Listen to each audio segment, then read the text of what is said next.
इसी नदी के तट पे श्रवण कुमार की मृत्यु हुई थी। हनुमानगढ़ी, राम जन्मभूमि, कनक भवन और चक्रवर्ती राजा दशरथ जी का महल। यहाँ के लोगों ने हमें बताया कि प्रतिदिन 4 बजे हनुमान जी यहाँ विराजित होते हैं। सनातन धर्म के मान्यता के अनुसार जब प्रभु श्री राम का जन्म अयोध्या में हुआ तब वहाँ एक बहुत ही भव्य मंदिर विराजमान था, जिसे मुगल आक्रमणकारी बाबर ने तोड़कर वहाँ एक मस्जिद बना दिया। So hey welcome again guys to our channel. और आज हम पहुंच चुके हैं अयोध्या प्रभु श्री राम की नगरी में। और ये देखिए पीछे हमारे सरयू नदी, और यहाँ से आगे जाके अयोध्या का जो मंदिर है, प्रभु श्री राम की जन्मभूमि, दशरथ महल, कनक भवन, हनुमानगढ़ी, ये सारी चीज़ें घूमेंगे और दिखाएंगे। सबसे पहले हम पहुँचे सरयू नदी। ये वही नदी है जिस नदी में प्रभु श्री राम ने जल समाधि ली थी। इसी नदी के तट पे श्रवण कुमार की मृत्यु हुई थी राजा दशरथ के तीर के द्वारा। मान्यताओं के अनुसार इस नदी में सिर्फ स्नान मात्र से ही आपको सारे तीर्थों की पुण्य की प्राप्ति होती है। अगर आप अयोध्या आते हैं तो इस नदी में अवश्य स्नान करें। अयोध्या में कुछ मुख्य मंदिर हैं जहां आप घूम सकते हैं, जैसे हनुमानगढ़ी, राम जन्मभूमि, कनक भवन और चक्रवर्ती राजा दशरथ जी का महल। और भी बहुत सारे मंदिर हैं आसपास जहां आप घूम सकते हैं। सरयू नदी के तट पे कुछ देर रुकने के बाद हम पहुंचे हनुमानगढ़ी मंदिर। ये मंदिर बहुत ही सुंदर था। मंदिर के अंदर प्रवेश करते ही हमें एक अलग एनर्जी महसूस होती है। यहाँ के लोगों ने हमें बताया कि प्रतिदिन 4 बजे हनुमान जी यहाँ विराजित होते हैं और अपने भक्तों की पुकार सुनते हैं। मान्यताओं के अनुसार प्रभु श्री राम जब लंका जीतकर अयोध्या वापस लौटे तो उन्होंने अपने प्रिय भक्त हनुमान को यह स्थान दिया और साथ ही ये अधिकार दिया कि जो भी भक्त अयोध्या दर्शन के लिए आएंगे सबसे पहले उन्हें हनुमान जी के ही दर्शन पूजन करने होंगे, तभी उनका दर्शन संपूर्ण माना जाएगा। इसीलिए आज भी अयोध्या में हनुमानगढ़ी मंदिर में सबसे पहले हनुमान जी के ही दर्शन पूजन किए जाते हैं।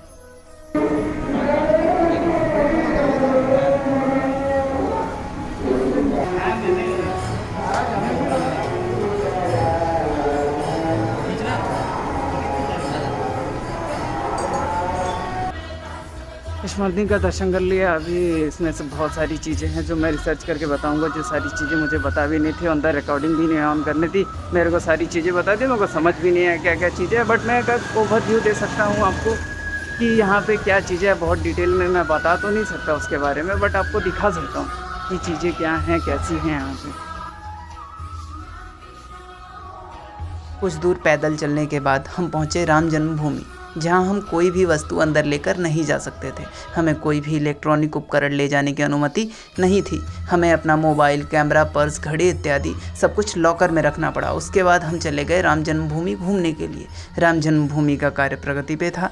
हम किसी भी दृश्य को कैमरे में कैद करने में असमर्थ थे। सनातन धर्म के मान्यता के अनुसार जब प्रभु श्री राम का जन्म अयोध्या में हुआ तब वहाँ एक बहुत ही भव्य मंदिर विराजमान था, जिसे मुगल आक्रमणकारी बाबर ने तोड़कर वहाँ एक मस्जिद बना दिया, जिसे आप और हम बाबरी मस्जिद के नाम से जानते हैं। इस जगह को मुक्त करने के लिए एक बहुत ही लंबा आंदोलन चला। अब इस जगह पर राम मंदिर का निर्माण किया जा रहा है। राम जन्मभूमि से घूम के आगे अब लोग चल रहे हैं, हम लोग कनक भवन घूमेंगे। शायद वहाँ पे मोबाइल फ़ोन अलाउड है, तो वहाँ पे मैं आपको पिक्चर्स वगैरह भी दिखा दूँगा। कनक भवन घूमते हैं। यहाँ पे प्लेस बहुत अच्छा है घूमने के लिए।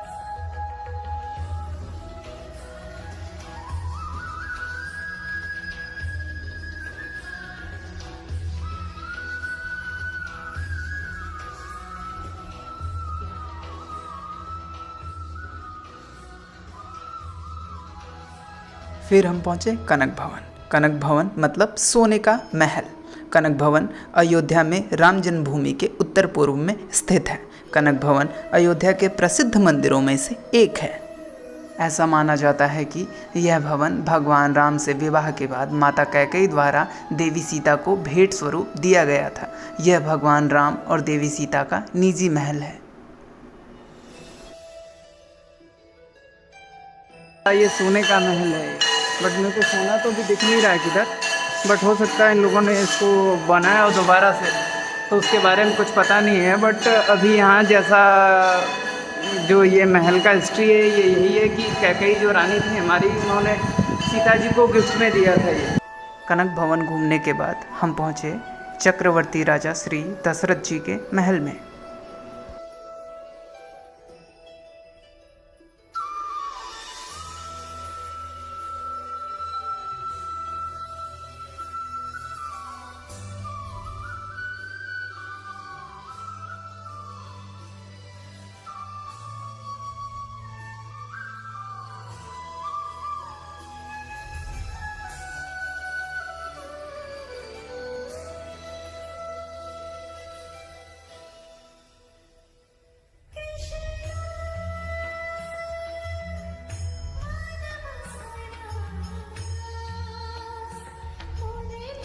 ये महल त्रेता युग में भगवान राम के पिता दशरथ जी का महल हुआ करता था। इसी भवन में सभा आयोजित की जाती थी, जहां वे अपने मंत्रियों के साथ बैठकर न्याय और अन्याय का फैसला सुनाया करते थे। इसी महल में प्रभु श्री राम को वनवास जाने का आदेश भी दिया गया था। दशरथ भवन के अंदर भगवान श्री राम, माता सीता और लक्ष्मण जी के वनवासी रूप में रखी प्रतिमा के दर्शन होते हैं। यहाँ पे आइए, आपके लिए 3-4 लोकेशन है घूमने के लिए। सबसे पहले आइए आप हनुमानगढ़ी घूमिए, उसके बाद जाइए राम जन्मभूमि है, उसके बाद कनक भवन, दशरथ भवन, आप यहाँ पे घूम सकते हैं। ये दशरथ भवन का कैंपस था जो आप अभी देख रहे थे, जहाँ से हम लोग अभी निकल रहे थे। ये देखिए दशरथ जी का ये इच्छा भवन है। यहाँ पे दशरथ जी की एक भी संतान नहीं थी, तो उन्होंने यहाँ पे प्रार्थना करी थी, तो उनकी सारी इच्छाएँ पूरी हुई थी यहाँ पे। दशरथ जी ने अपनी इच्छा को प्रकट किया कि एक बार भूपत मन माही और भय गिलान मोरे सुत नहीं। दशरथ जी को सूर्योदय से लेकर अस्त तक राजपाट था, उनके कुल में कोई संतान नहीं था। श्रृंगी ऋषि गुरु वशिष्ठ बुलाए और पुत्र काम सुयज्ञा। दशरथ जी ने गुरु वशिष्ठ जी के द्वारा पुत्र का मिष्टि यज्ञ किया। अग्नि देवता खीर प्रसाद को लेकर प्रकट हुए। खीर प्रसाद तीनों रानी ग्रहण किए। खीर के प्रभाव से दशरथ जी को 4 पुत्र की प्राप्ति हुई, राम, लक्ष्मण, भरत, शत्रुघ्न चारों। तभी से यहाँ पे भगवान को खीर भोग लगाने का मर्यादा चला आ रहा है। ये देखिए कहाँ पे झोपड़ी में यहाँ पे चाय पिएंगे। यहाँ पे चाय का इंस्टॉल भी है, यहाँ पे चाय यहाँ की चाय बहुत टेस्टी। यहीं पे खाएंगे तरबूज खाएंगे। देखिए दादाजी की उम्र देखिए, कितने बुढ़े हो गए फिर भी काम कर रहे हैं।